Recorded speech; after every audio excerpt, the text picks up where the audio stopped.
Will be surprised to learn that this phrase is a form of gaslighting. What phrase do you think I'm talking about? I want you to take a minute to think about a phrase that you think could be a form of gaslighting that maybe you didn't think was one before. All right, you thought of it. So here is the one I'm going to be talking about today. Have you ever heard a variation of this phrase, fix your face? Heard that before? Maybe you have old school parents or you're an old school parent yourself, and you may have heard the command to fix your face. Now, I'm sure you probably have said it or heard it, and I'm not saying that anyone who's ever told you to fix your face, or if you say that is gaslighting. So remember what I say, you have to have nuance to understand how spiritual abuse works and how to even, you know, at, not interfere, interact on this channel. Okay. So get your nuance together.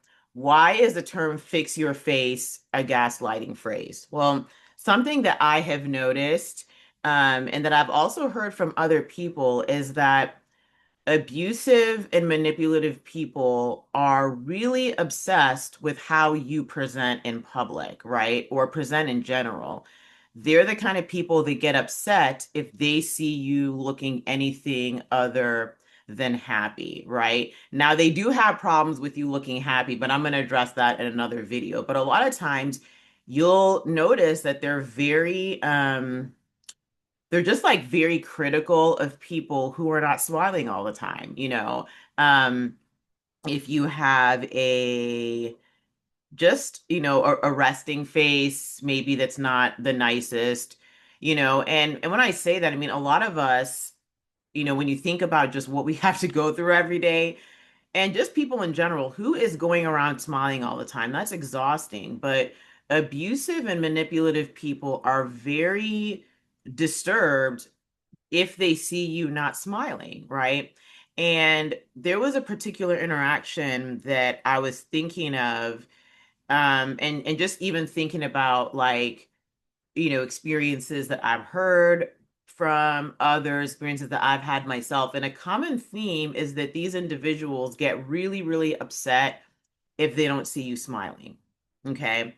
Now, why is this gaslighting? Well, remember what I talked to you guys about before, what gaslighting is. Gaslighting is the abuser's way of trying to take control of your reality and your perceptions.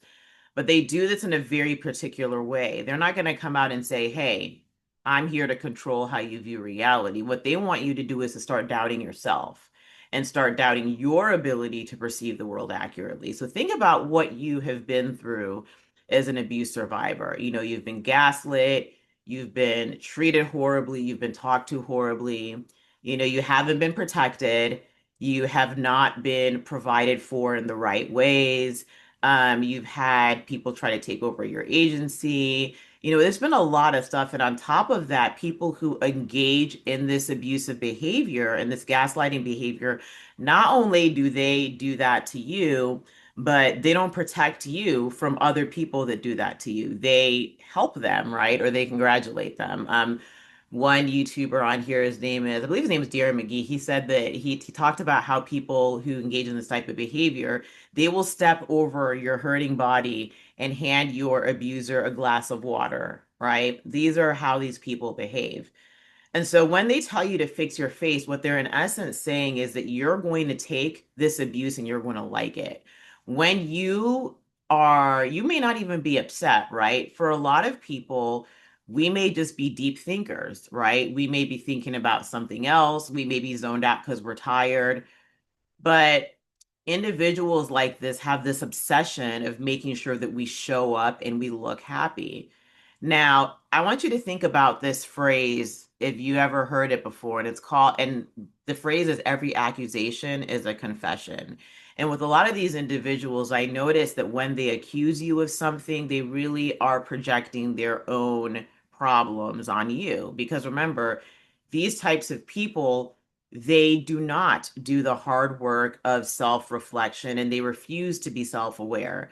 And so when they do this, they're projecting that on you. And when they say fix your face, they're reflecting their value that appearance matters over authenticity. These individuals and these systems are obsessed with appearance.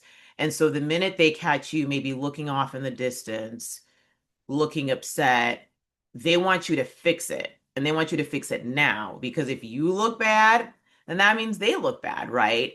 And also, you looking upset reflects, it's like a mirror, right? A lot of people who are survivors of abuse are excellent at reflecting back on the abuser and the abusive system what they've done, and they can't stand that. And so that's why they get this obsession of telling you to fix your face. Oh, you have to look this way. Why are you so upset? What's wrong with you?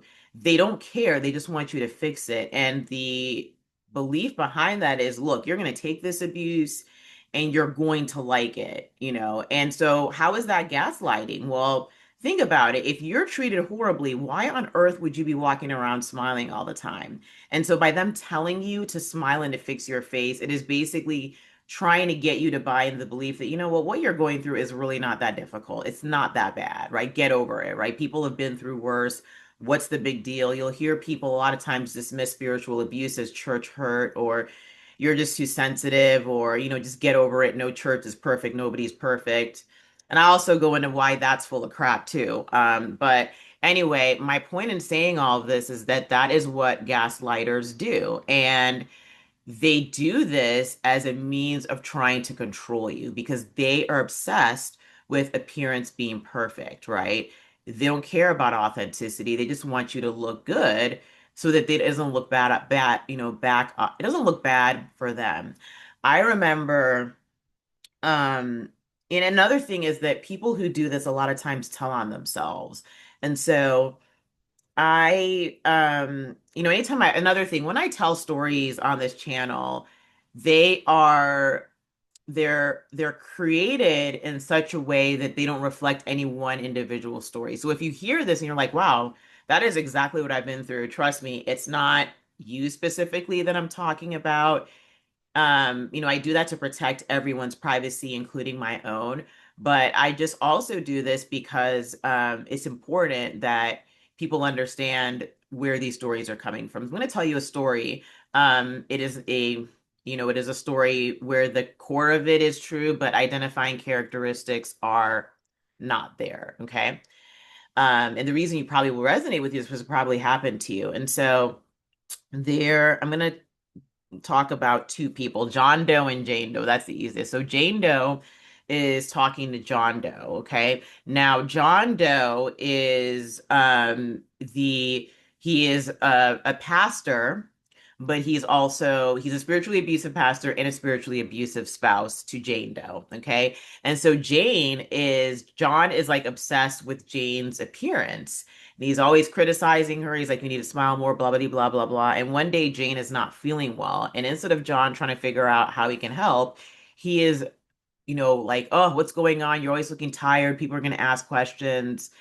And he says that what happens, Jane, if you get real sick, then people are going to blame me, right? And so Jane is like, oh, so I'm not feeling good. And the first thing that goes to your mind is that people are going to blame you as the pastor instead of how I'm doing. And this is how abusive people tell on themselves. Because in this case, John is obsessed with Jane presenting well so that he doesn't look like a bad pastor and a bad husband, and he does not care about her well-being.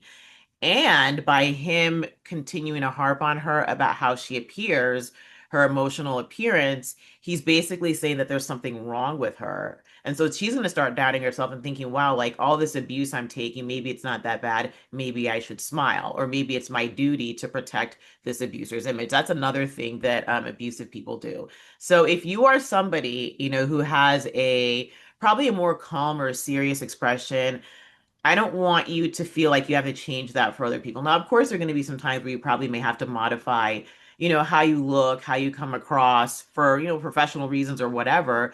But a lot of times, I also want you to remember that abusive people really try to control that. And they also do this just as a means of control. abusive people love controlling other people. And so if they can try to control how you appear, they will. And it's not just clothing appearance. While some do that, a lot of times the easiest thing they can pick on is your facial expressions. And so they do that. And what I would like for you to do, if you have time, is take an inventory of people that have done that to you and look at the characteristics of those people. You will often find that people like that are controlling, they're extremely insecure, and they are threatened by you. They're threatened by your authenticity. I did this myself, and I noticed that a lot of those people, I did two columns. A lot of people in the column that were the fix your face people all had issues, and I don't, and they're people that have caused harm to other people. So I want you to remember that there is nothing wrong with just looking off in the distance. I don't know if you all are familiar with the actor Cillian Murphy. I really like him a lot. He was in the Batman series by like Christopher, I think his name is Christopher Nolan. So like the Dark Knight, Batman movies, he was Scarecrow in that. And I feel like he didn't get enough accolades for his performance. Probably I'm a little biased. And he was also in Oppenheimer. But you should look up like the disappointed Cillian Murphy meme and just see how he looks off into the distance, and he may look bored, he may look a little bit annoyed, and I love that. And the reason is a lot of us have presented that way, and people really take issue with that. And he talks a little bit about it. A lot of actors talk about that and joke about it, but my point is that you have the right to put your face whichever way you want to. You don't have to fix it. And a lot of times when you look that way, a secure person shouldn't have a problem with it. And if they have a question, they should just ask you, "Hey, is everything okay?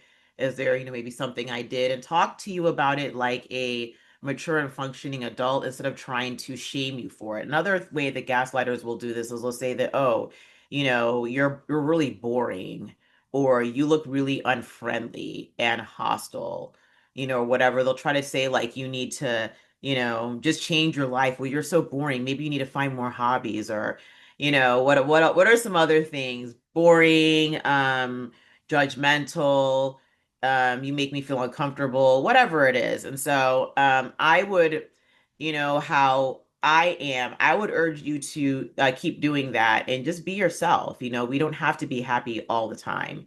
Spiritually abusive environments want that from you because it's a form of control.